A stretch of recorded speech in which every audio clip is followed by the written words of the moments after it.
Christina Duarte arrived in the United States with an old suitcase, a hidden diploma, and a postponed dream.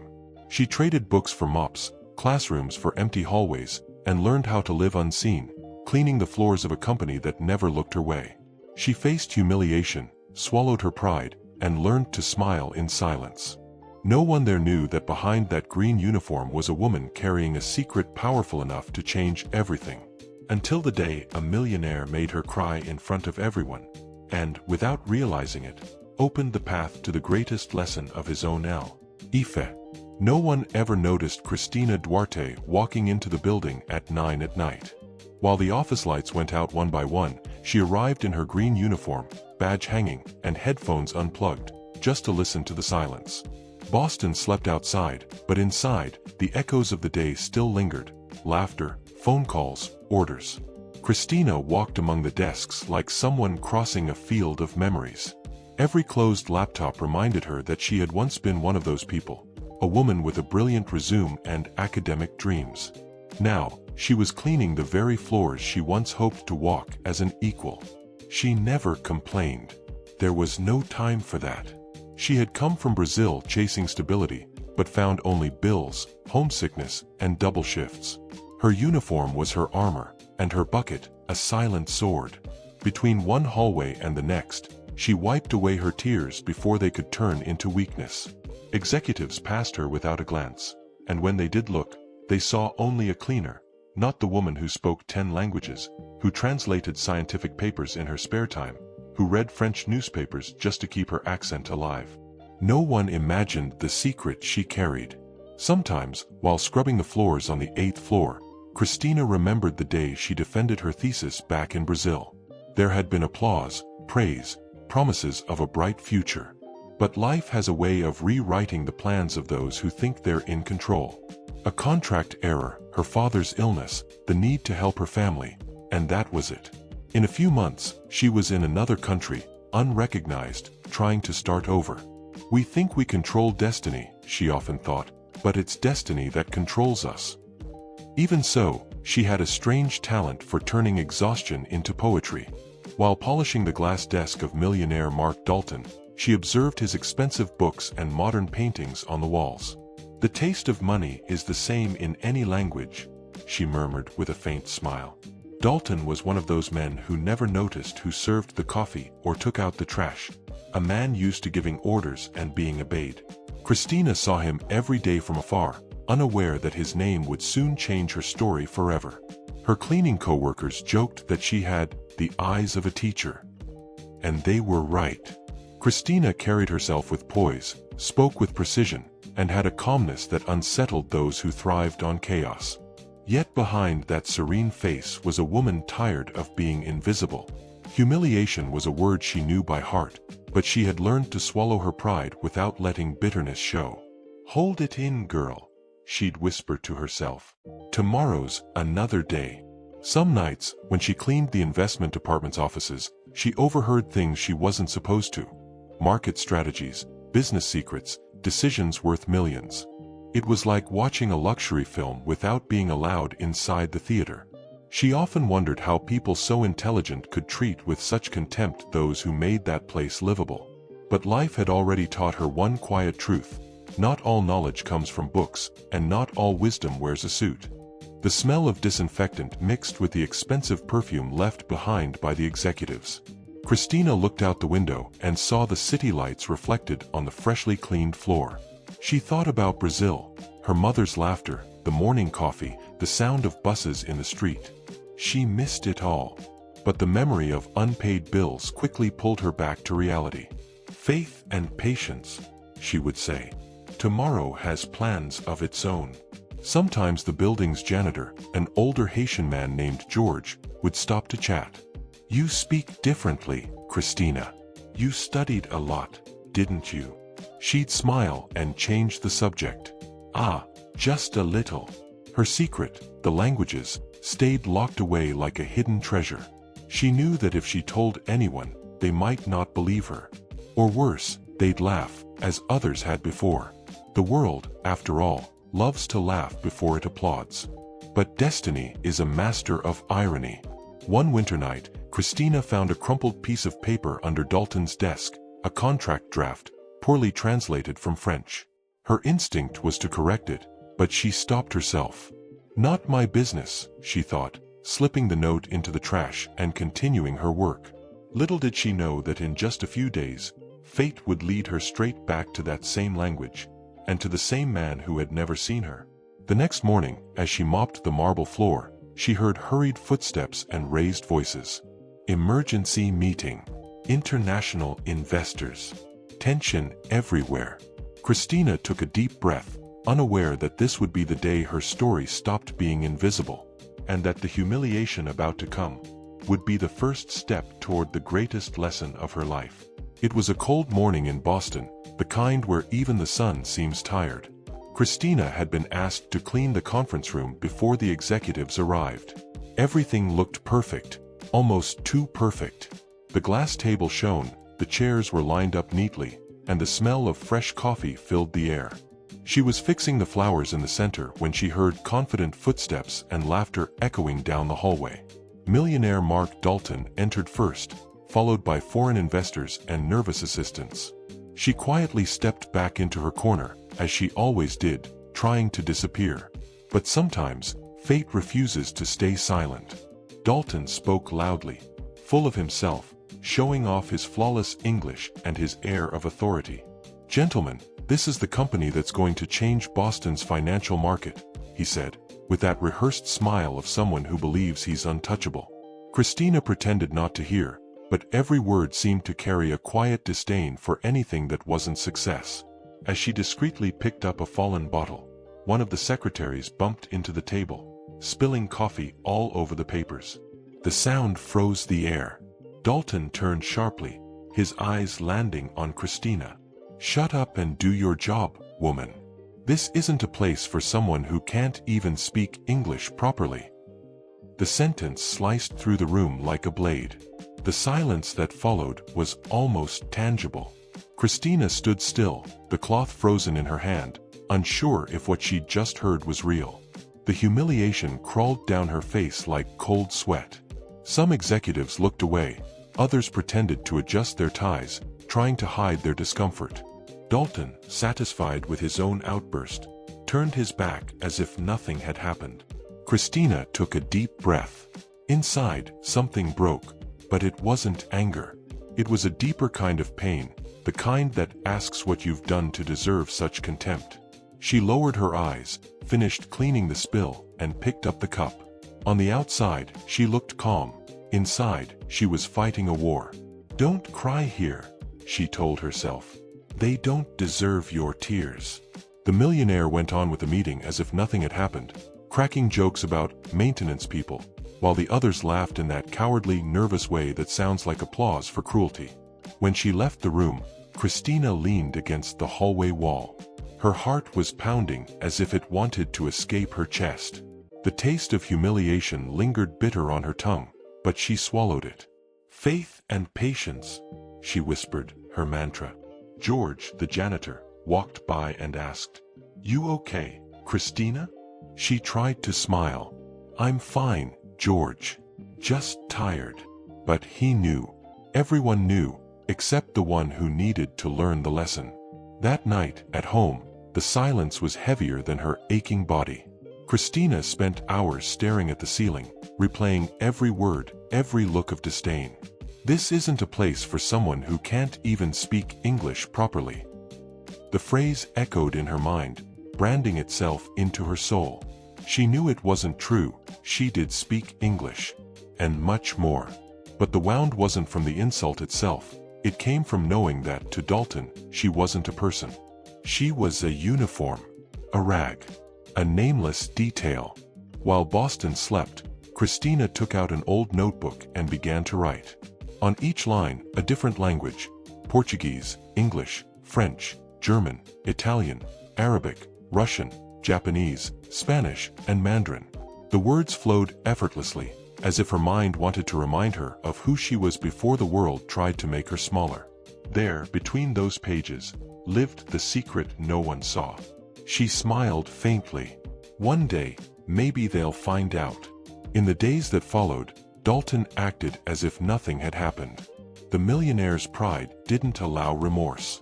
He kept barking orders, making jokes, walking as if the floor were an extension of his ego. But something in the air had shifted. Christina no longer looked away. There was a quiet strength growing inside her, a steady fire. She still cleaned the floors, but now, with each step, she seemed to leave an invisible mark behind: resilience. Her co-workers noticed the change. "Christina, what happened?" one of them asked. She simply replied, "Nothing. I just learned that even silence speaks." Inside, though, she was preparing her heart without realizing it. Life, with its strange sense of timing, was about to hand her the perfect chance to turn humiliation into a lesson. Not through revenge or anger, but through wisdom, through talent, through truth. One afternoon, while everyone was talking about an upcoming international meeting, Christina overheard Dalton's assistant say, "If the translator cancels again, we're doomed." She said nothing, just smiled. The kind of smile destiny gives right before settling a score. The millionaire, unaware, was about to meet the other side of the story. The one where contempt becomes a mirror, and the lesson comes with an accent. On that gray Monday morning, the Dalton and Myers building buzzed with tension. Rumors spread about a high-stakes meeting with investors from China and Germany. Christina arrived early, as always, but something in the air felt different. Secretaries rushed back and forth, Dalton shouted orders into his phone, and his assistant looked pale with panic. The official translator, hired for a fortune, had cancelled at the last minute. "This is a disaster," Dalton roared, nearly tearing out what was left of his patience. Christina, quietly cleaning the hallway, heard everything and felt her heart race. Something told her this was the moment destiny had been waiting for. She took a deep breath, hesitated for a second, then stepped forward. "Mr. Dalton, if I may, I could try to help." The silence that followed was thick, almost awkward. Every head turned toward her, as if she'd said something absurd. Dalton turned slowly, frowning. "Help? You?" His voice dripped with disbelief and scorn. Christina met his gaze, steady and calm. "I can translate." Dalton laughed, loud, mocking, the kind of laugh people use to feel powerful. But without realizing it, that laugh would be his last before the surprise. The foreign investors were already entering, shaking hands and greeting with polite smiles, leather folders in hand. With no other option, Dalton looked around and snapped, "Fine, do whatever you want. Just don't get in the way." Christina nodded and walked to the center of the room. The sound of her shoes echoed on the marble floor, and that green uniform, once invisible, suddenly seemed to carry weight.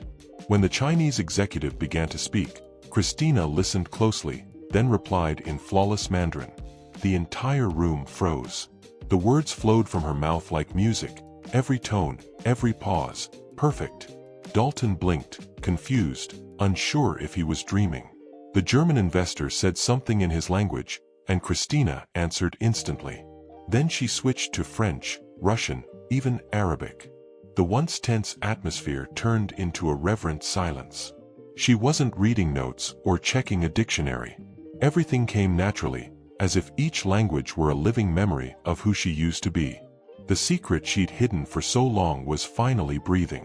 One of the Chinese businessmen stood up, surprised, and asked kindly, "How does a cleaning worker know so many languages?" Christina smiled humbly.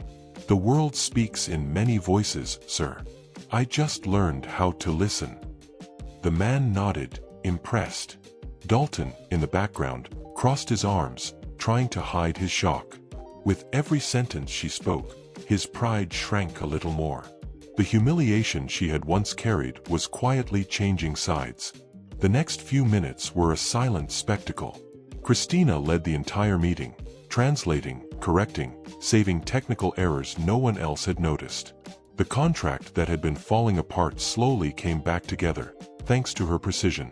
Dalton watched, motionless, unsure whether to feel grateful or ashamed. It was like witnessing a lesson taught without words, a masterclass in humanity that no amount of money could buy.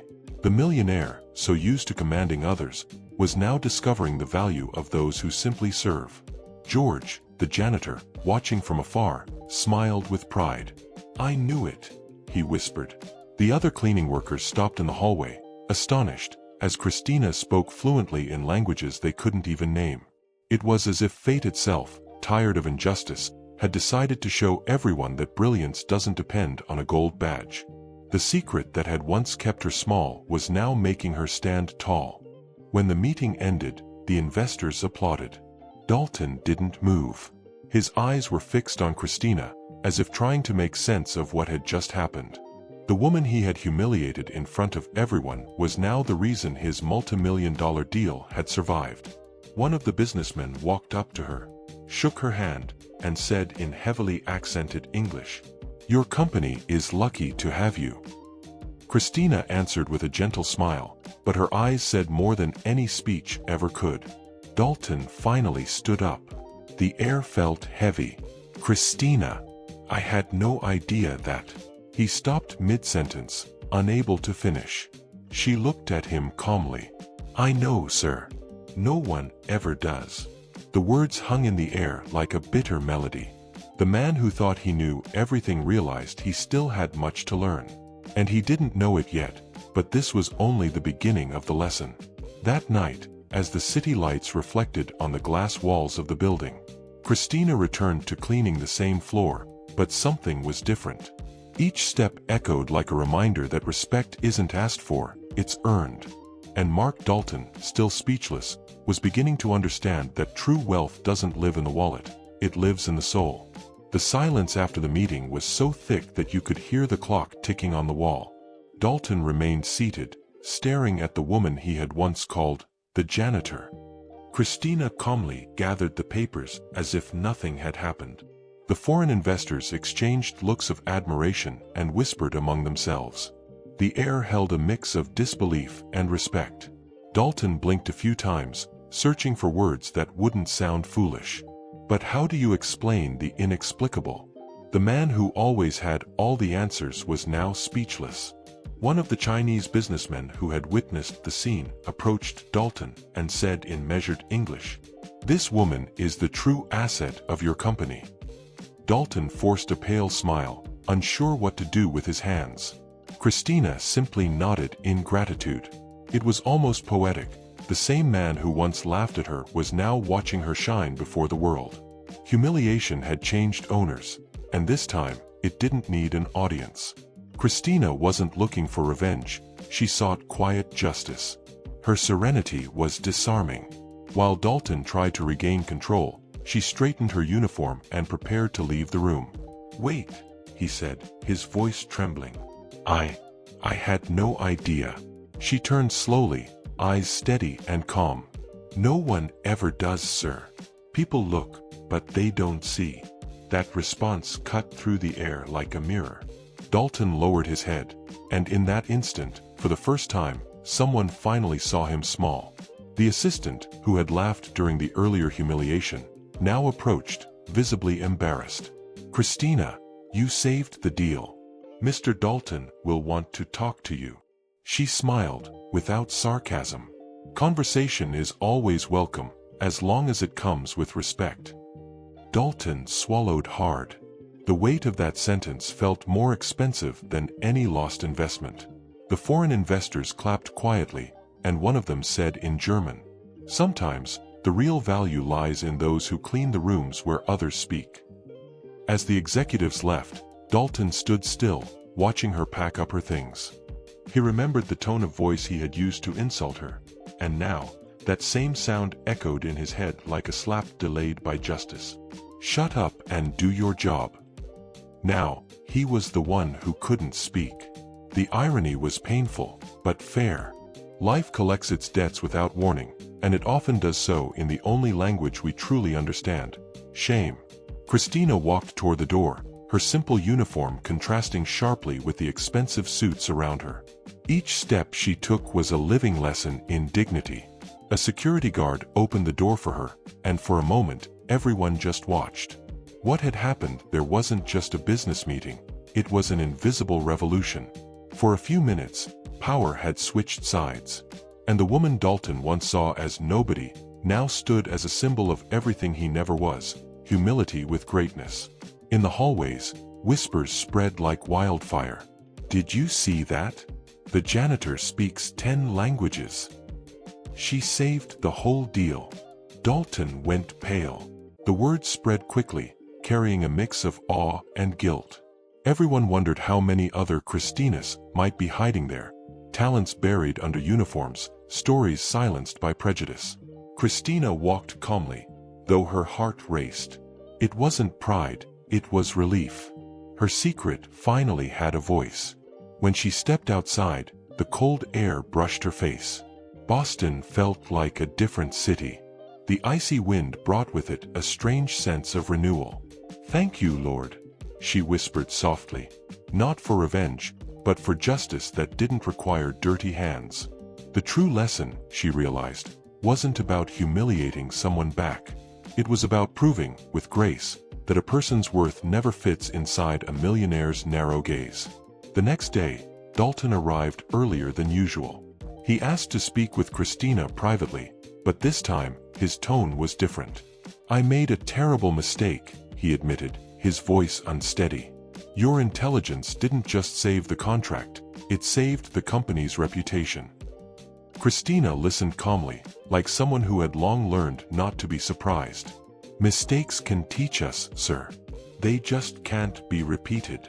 Dalton nodded, unable to look her in the eye. He understood, the lesson had been given, and there was no dictionary that could translate that kind of shame. That night, Christina went home feeling that something inside her had shifted. Humiliation was no longer a wound, it had become strength. The secret she once carried as a burden had turned into purpose. What she didn't know, what no one knew, was that her act that day would inspire something far greater than a simple promotion. In silence, Dalton had already begun to plan something that would change not only the company's name but both of their lives forever. In the days that followed, the halls of Dalton and Myers Capital grew quieter, but it was a different kind of silence. The mocking laughs stopped. The loud conversations faded. Even the sound of heels in the corridor seemed more respectful. Christina Duarte continued her work, but something in the air had changed. The same eyes that once passed over her now lingered, curious, ashamed, admiring. The woman who had once been humiliated had become, unknowingly, a mirror reflecting both the best and worst in those around her. And the more they tried to understand her, the more she became a mystery. Dalton watched from a distance. He was no longer the arrogant man who used power as armor. Now he carried the weight of the lesson life had handed him, through someone he never would have chosen to learn from. He spent his mornings in silence, remembering Christina's calm voice, her fluency, the grace with which she had disarmed him without raising her voice. He, who once believed money could buy everything, even respect, now understood that some things money only cheapens. True wealth lives in those who see the value in others, even when the world refuses to. On a golden Friday afternoon, Dalton called for a company-wide meeting in the auditorium. Christina was summoned, surprised and unsure why. When she walked in, she saw executives, secretaries, cleaning staff, everyone, facing the stage. Dalton stood there holding a microphone, visibly nervous. "A few months ago," he began, "I made a mistake. One that cost me more than money. It cost me my decency." The room fell silent. He took a deep breath. "And it took a cleaner, a woman who speaks 10 languages, to teach me the true meaning of intelligence." The words echoed with the weight of truth. Christina felt her heart race. Some employees lowered their heads, ashamed. Others applauded softly. Christina stood still, not sure whether to smile or cry. Dalton continued. "Starting today, our company is launching the Brighton Global Program, a language and cultural inclusion initiative inspired by the story of Christina Duarte." A spontaneous applause rippled through the room. Christina took a deep breath, holding back tears. The millionaire who once laughed at her now spoke with a trembling voice.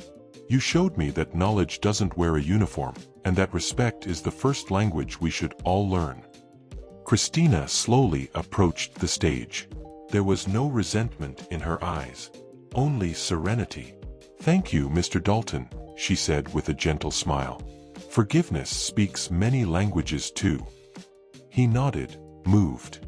Her gesture wasn't revenge, it was liberation. The humiliation of the past was now just a distant memory, transformed into an eternal lesson. In that moment, everyone in the auditorium understood what she had always known. True power doesn't belong to the loudest voice, but to the one that speaks with soul. Her new role came a few days later, cultural coordinator of the newly created program. Christina began organizing language courses for employees across every department, from janitorial staff to top executives. Each class was a living reminder that talent isn't born in fancy offices, but in people who refuse to give up. George, the old janitor, smiled every time he saw her walk by. "I told you your light wouldn't fit in that uniform," he said. She laughed softly. "That's how light works, George.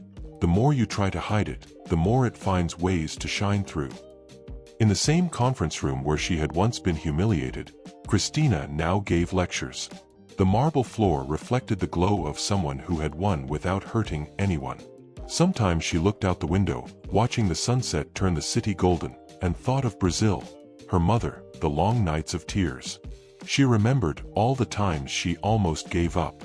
And she whispered, "Thank you, God, for not letting me stay silent when the world tried to silence me."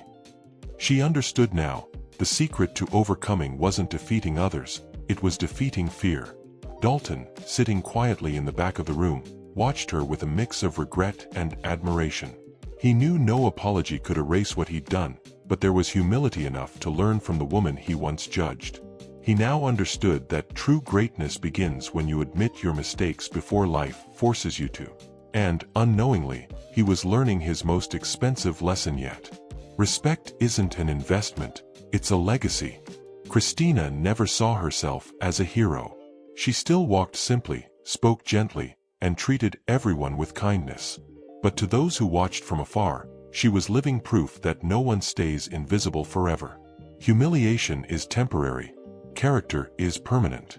Her name now echoed through the company halls, not as the janitor, but as the woman who spoke 10 languages and changed the company's story. The secret she once carried as shame had become her silent crown. One evening, as she left work, Christina looked up at the new sign on the building. Brighton Global Program. That name was more than a project. It was a symbol of everything respect can rebuild. The cold Boston wind brushed against her face, and she closed her eyes for a moment, smiling. She knew her journey was only beginning, because every lesson, when truly learned, becomes a seed. And the right seeds will bloom, even through concrete.